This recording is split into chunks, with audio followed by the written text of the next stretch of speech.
UP police से एक हैरान कर देने वाला वाकया सामने आया है।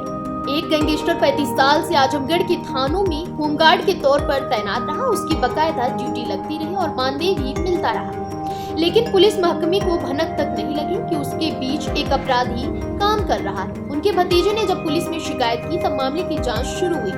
डीआईजी की जांच में पूरा मामला खुलकर सामने आया तो उसे निलंबित कर दिया गया। फर्जीवाड़े की जांच में पुष्टि होने पर पुलिस ने रानी की सराय थाने में उसके खिलाफ मुकदमा भी पंजीकृत किया है। आरोपी होमगार्ड नकदू के भतीजे की शिकायत पर तत्कालीन डीआईजी वैभव कृष्ण ने जांच कराई। नकदू के खिलाफ हत्या के प्रयास, डकैती के कई मामले दर्ज थे। इसके बाद भी वह सितंबर 1990 से लेकर 2024 तक रानी की सराय और मेहनगर थाने में नौकरी करता रहा, लेकिन किसी को इसकी भनक तक नहीं लगी। आरोपी नकदू के भतीजे नंदलाल ने चाचा के खिलाफ 3 दिसंबर को डीआईजी वैभव कृष्ण से शिकायत की थी। बताया था कि चाचा 35 साल से फर्जी तरीके से होमगार्ड की नौकरी कर रहे थे। इस पर डीआईजी ने जांच के आदेश दिए। जांच में सामने आया कि रानी की सराय थाना क्षेत्र चकवारा निवासी नकदू पर 1984 में हत्या और साक्ष्य छुपाने का मुकदमा दर्ज हुआ था। नकदू ने 1984 में जहानागंज थाना क्षेत्र के रहने वाले मुन्ना यादव की रंजिश में गोली मारकर हत्या कर दी थी। इसके बाद नकदू पर 1987 में डकैती का मुकदमा दर्ज हुआ। फिर नकदू पर 1988 में गैंगस्टर की कार्रवाई की गई। उसकी हिस्ट्री शीट में भी खोली गई है। जांच में सामने आया कि नकदू यादव कक्षा 4 तक गांव के प्राइमरी स्कूल में पढ़ा है। कक्षा 8 का फर्जी प्रमाण पत्र बनवाकर उसने वर्ष 1990 में होमगार्ड की नौकरी हासिल की।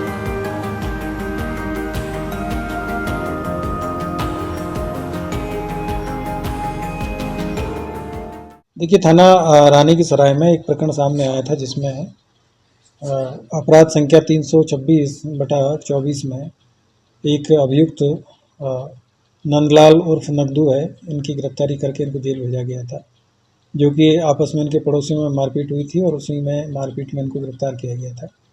उसी समय किसी व्यक्ति के द्वारा ये जानकारी दी गई थी कि जो नंदलाल उर्फ नकदू है, ये मूल रूप से रहने वाले हैं थाना रानी की सराय के, और ये मेहनगर में करीब 1990 से वहाँ पे होमगार्ड के रूप में अपनी ड्यूटियाँ दे रहे थे।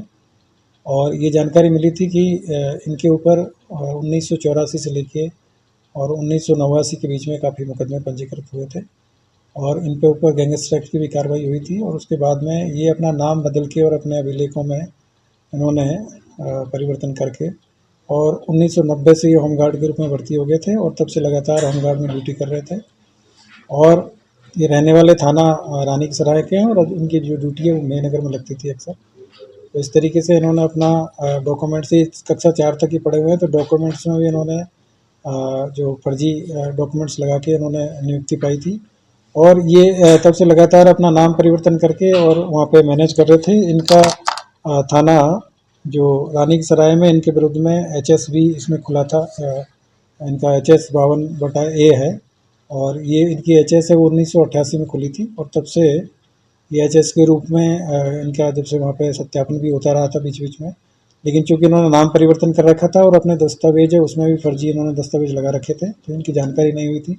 जब ये मुकदमा इनके खिलाफ पंजीकृत हुआ और जब ये गिरफ्तार हुए रानी की सराय में, तब ये प्रकरण सामने आया और उनके विरुद्ध में अभी रानी की सराय थाने में ही ये 359/24 है मुकदमा पंजीकृत किया गया। 9 तारीख को 12वें महीने की 9 तारीख को मुकदमा पंजीकृत किया गया है। और जो BNS की धारा 319 और 318 में इनके खिलाफ में कार्रवाई इसमें की गई है। अभी वर्तमान में जेल में है और बाकी इनके ऊपर जांच की जा रही है कि इन्होंने कहाँ किस तरीके से इस दौरान ड्यूटियाँ की और किस तरीके से इन्होंने अपने आप को मैनेज किया कि ये कभी पकड़ में नहीं आ पाए। तो इन सभी चीज़ों की जांच की जा रही है। इस तरह पे यदि कहीं से लापरवाही पुलिस विभाग की या होमगार्ड डिपार्टमेंट्स की मिलेगी तो उसके लिए भी एक विभागीय इसमें जांच इसमें शुरू की गई है और जांच आख्या के आधार पे जो भी तथ्य निकल के आएंगे उनके आधार पे इसमें आगे की विधिक कार्रवाई की जाएगी। अभी वर्तमान में इनको निलंबित कर दिया गया है और इनके खिलाफ जाँच होमगार्ड डिपार्टमेंट से भी शुरू कर दी गई है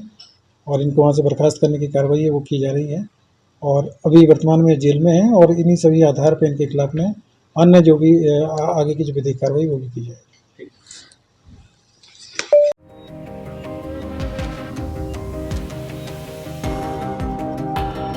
फिलहाल इस खबर में बस इतना ही।